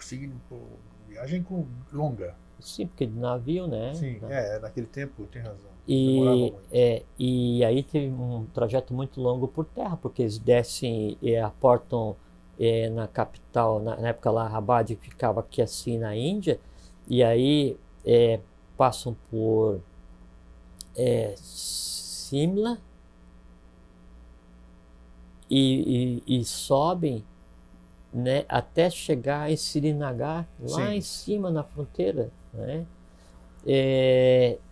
E aí nesse período, então, aí o professor tem contato com quem devia ter, as coisas que deviam acontecer acontecem, e aí então ele tem ciência do que tem que fazer, né? Aí volta, depois da Índia, perpassa por Que idade ele tinha nessa época? 16 anos, 16 anos. 1899, Tá. nasceu em 16 1883, anos. né? Sim. Aí ele volta para Salvador, não é? E segue a vida normalmente. Por conta dessa fugida dele, então ele é colocado no internato, não é? Fica um tempo no internato e depois aí, como não faz bem para ele, como não poderia fazer, né? Aí ele sai e toca a vida normalmente, e ele estudava medicina, né? Depois ele parou, e o irmão mais velho do professor, que era quem conduzia os negócios da família, morre, e aí o professor assume, e depois logo em seguida morre o pai do professor. E aí o professor, ele nasceu preparado para conduzir os destinos da humanidade, não negócios materiais. Aí em pouquíssimo tempo toda a fortuna material vira fumaça. Perdeu tudo. Tudo, absolutamente tudo.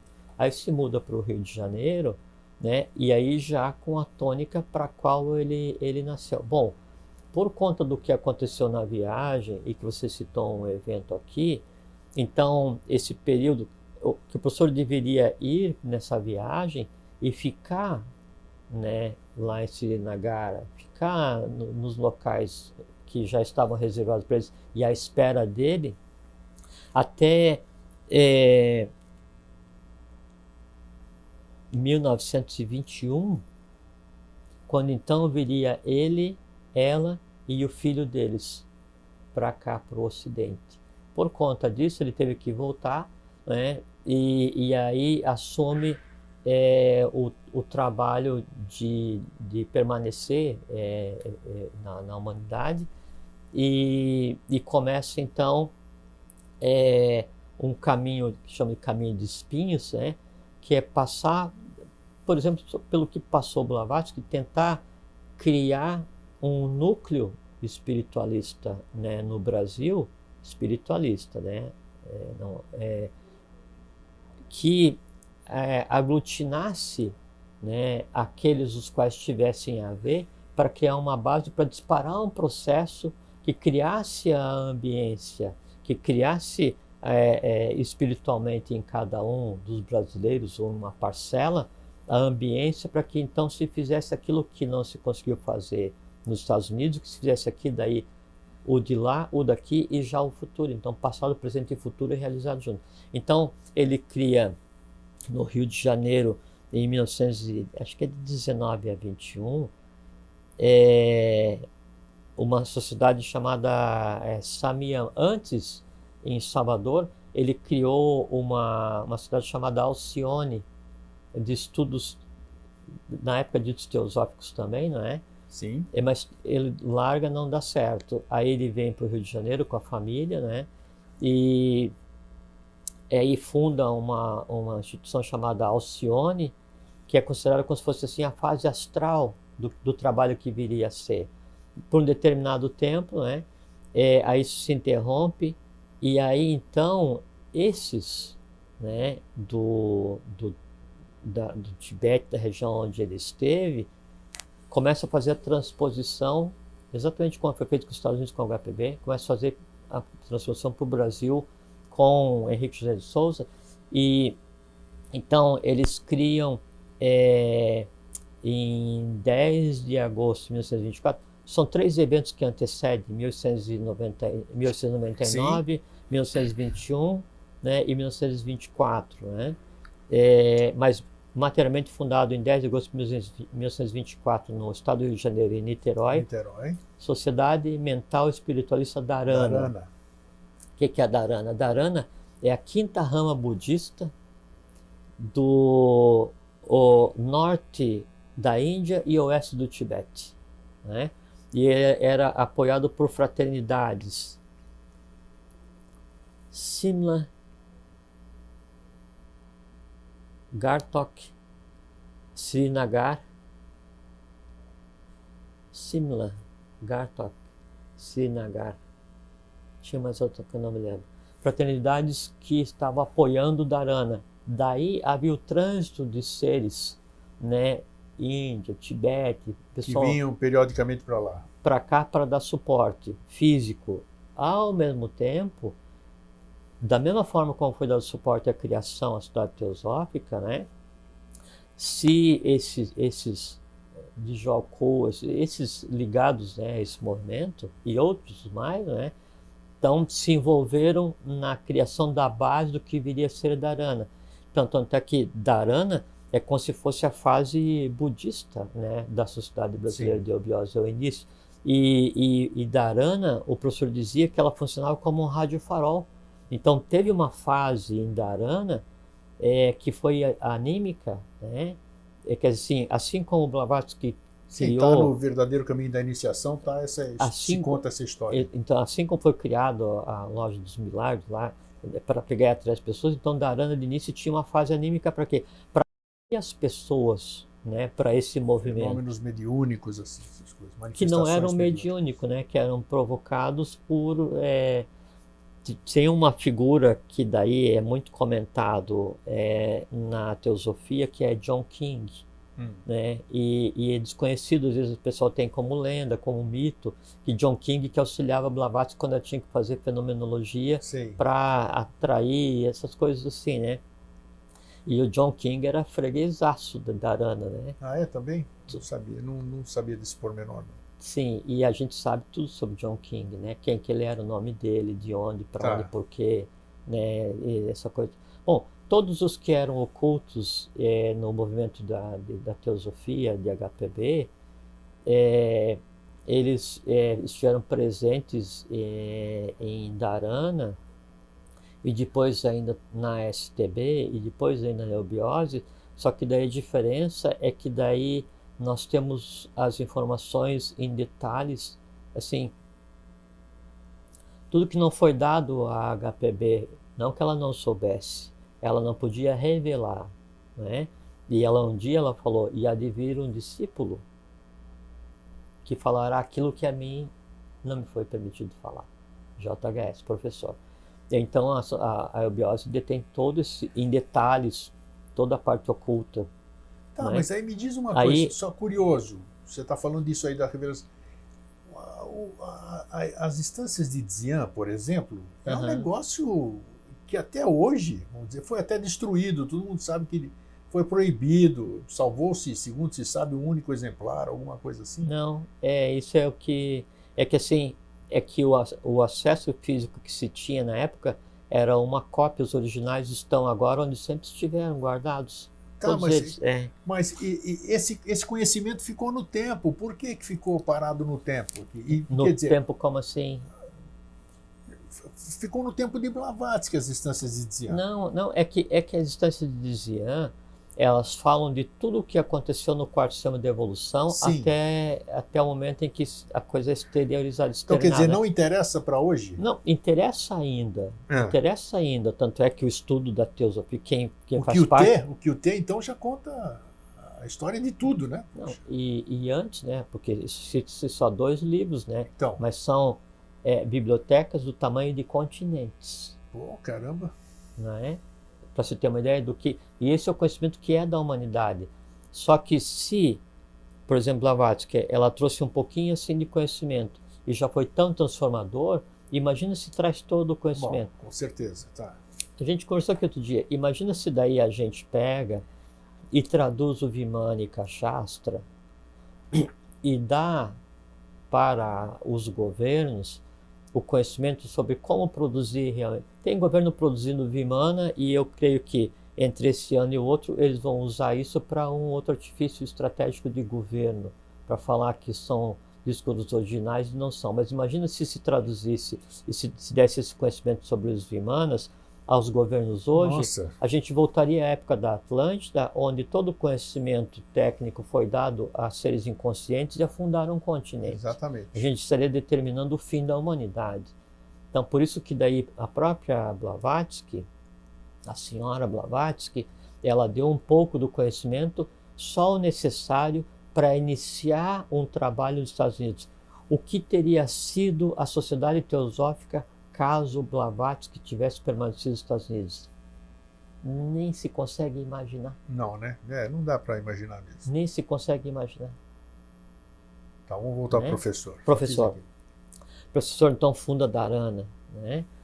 E aí, quando o Dharana foi fundado em 1924, já existia aqui no Brasil, desde 1919, a Sociedade Teosófica no Brasil, para mostrar que depois, quando a Sociedade Brasileira de Eubiose muda de nome, né, em 1928, é em homenagem a Blavatsky, a senhora Blavatsky, e aos que a acompanhavam, e ao trabalho que deveria ter sido feito. Então, por sugestão e já havia uma preparação para, né, então, de 1924 a 1928, esse movimento que tem por função desenvolver as bases para a 6ª sub-raça no Brasil, para desenvolver a 7ª sub-raça no Brasil e desenvolver o 8º ramo racial, que é o ramo do Avatara, no Brasil. Por isso que Maitreya nasceu no Brasil, porque ele é o núcleo do 8º ramo racial. Sim.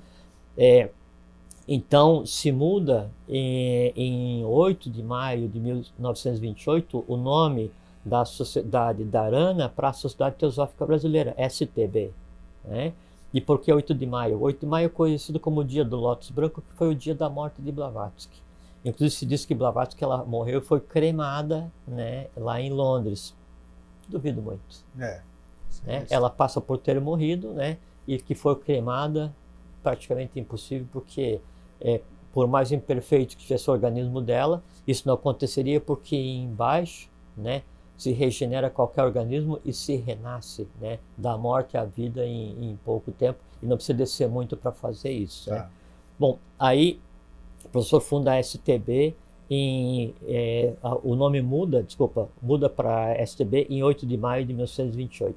Daí se desenvolve um trabalho, né, ao longo desses anos pela Sociedade Teosófica Brasileira, onde daí já a partir de 1935 se começa a gestar um novo nome, uma nova designação, que é eubiose.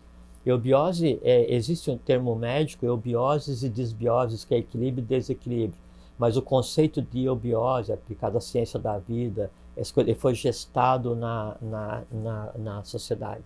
E nesse período da STB, então, todo o trabalho que não tinha sido feito nos Estados Unidos por HPB, todo o trabalho que competia a Henrique de Souza fazer só até os 19 anos, né, e todo o trabalho que competiu ele fazer depois veio sendo acumulado, e o trabalho da eubiose, nesse período de 28 para frente, ele foi assim, como uma série de imprevistos desejados, um dia sendo construído após o outro, e aí com uma grande diferença, né?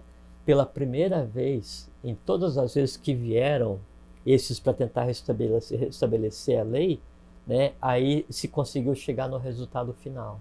Se conseguiu? Por isso que daí o professor fala, né, que aí a vitória, 3 pontinhos, foi integral e radical.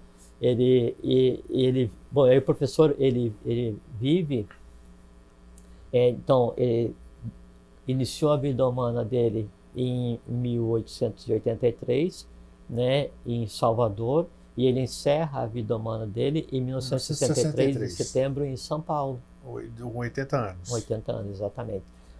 Ele sabia que seria com 80 anos, e os escritos mostram isso já desde antes, ele sabia, né?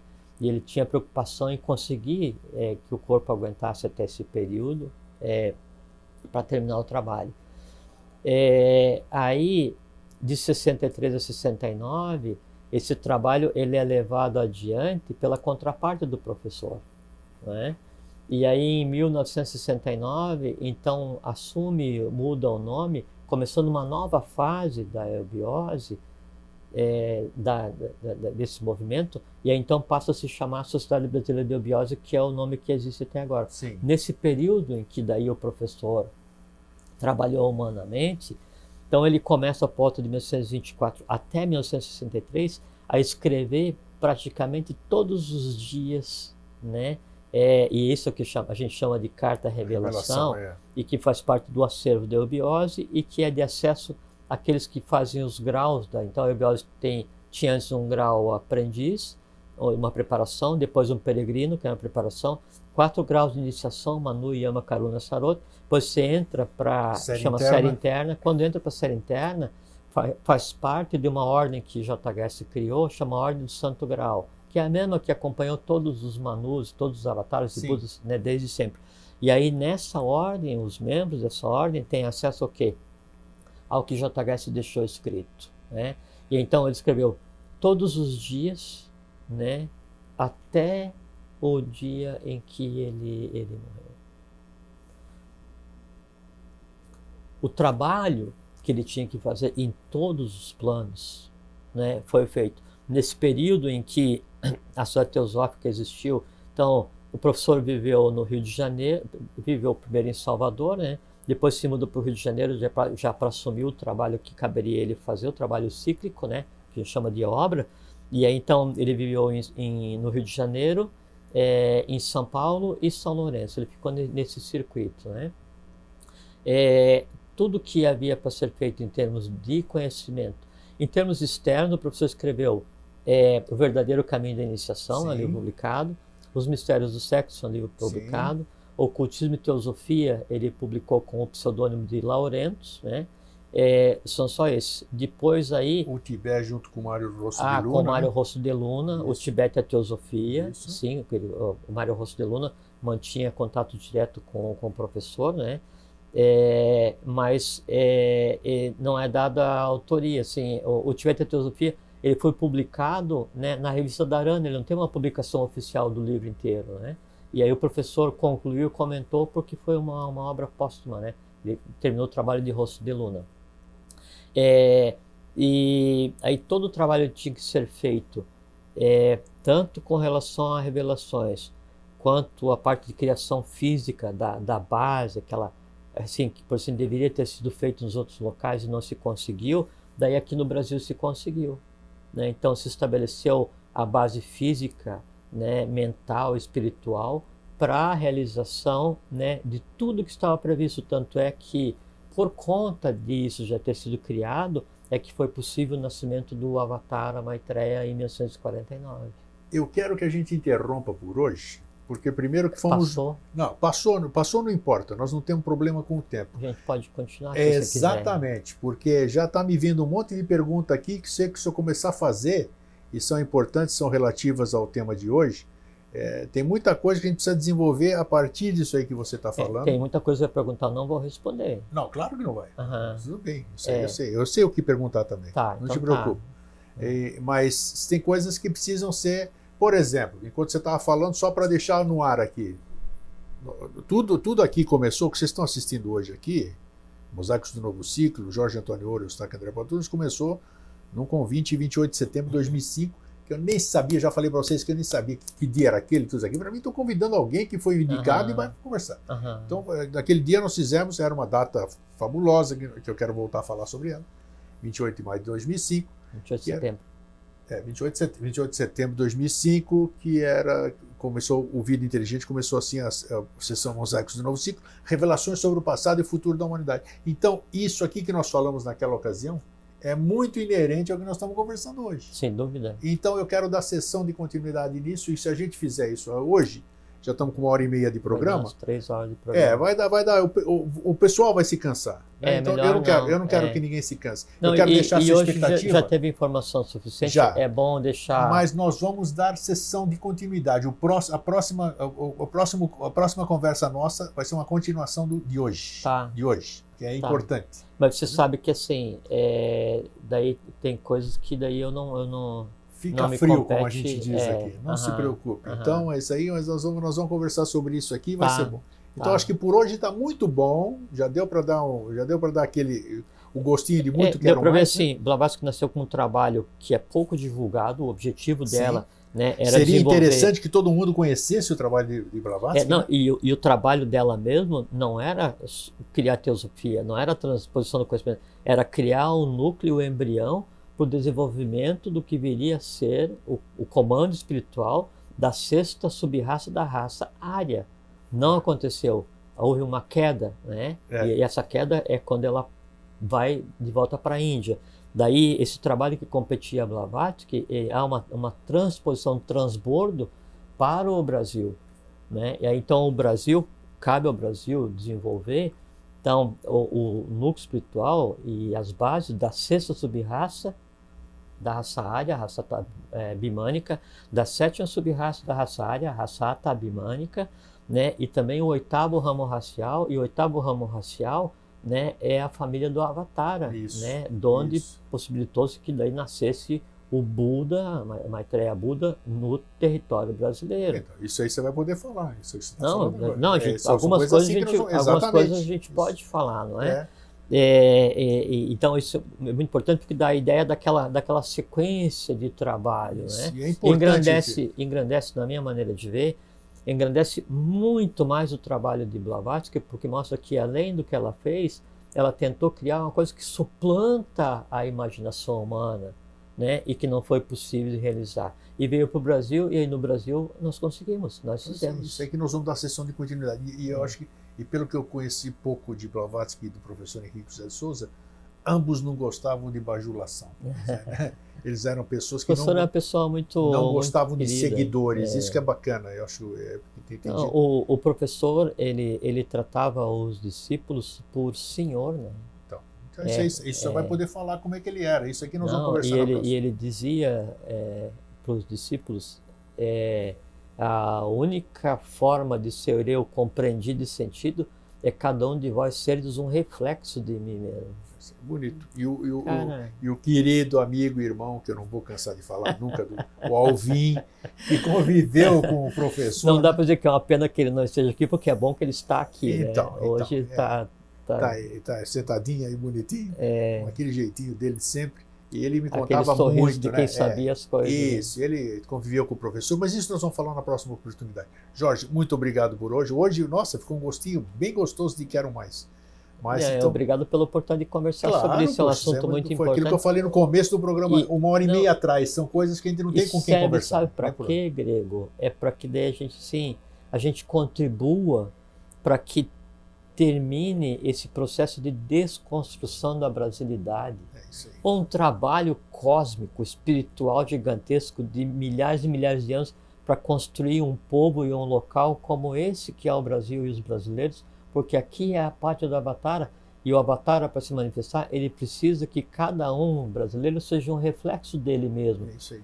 Então, esse processo de desconstrução, de falar mal do Brasil, Isso, assim, como é um trabalho que já está realizado e que é irreversível, pega essas pessoas que se colocam dessa maneira e os retira da corrente. É como se você perdesse a sua condição de merecimento kármico de ser brasileiro ou de estar aqui agora, porque você abre mão, você vai e entrega teu passaporte espiritual e fala assim, não, esse país é uma porcaria, eu quero sair daqui. Então, saia, meu filho, volte daqui a 1000 vidas. Né? É isso aí. Jorge, muito obrigado mais uma vez, e para vocês que ficam, um fraterno abraço e um feliz sempre. Fiquem bem, fiquem em paz, tenham uma boa vida.